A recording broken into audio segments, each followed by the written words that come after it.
that doesn't really seem to fit into rational systems, fully understandable systems.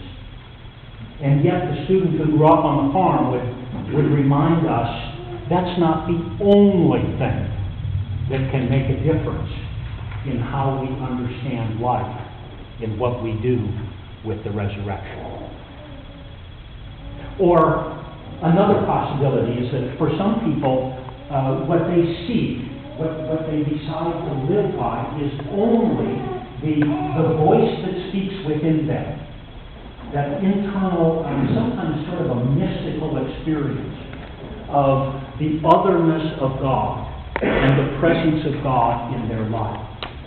And anything that doesn't come kind of firsthand to them within that inner being is something that they push aside and say, well, it must not be real, it must not be true.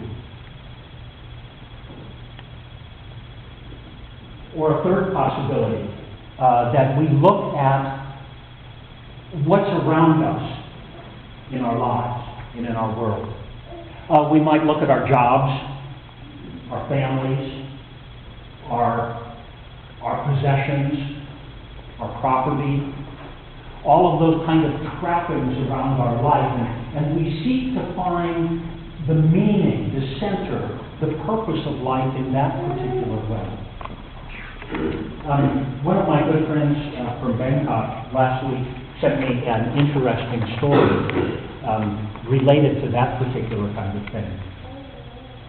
I'd like to share this with you. A group of alumni, highly established in their careers, got together to visit their old university professor.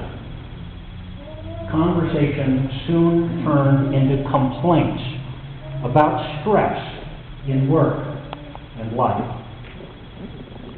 Offering his guests coffee, the professor went to the kitchen and returned with a large pot of coffee and an assortment of cups: porcelain, plastic, glass, crystal.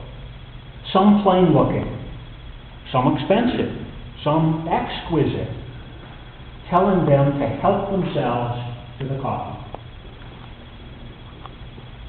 When all the students had a cup of coffee in hand, the professor said, "If you noticed, all the nice-looking, expensive cups were taken up, leaving behind the plain and cheap ones.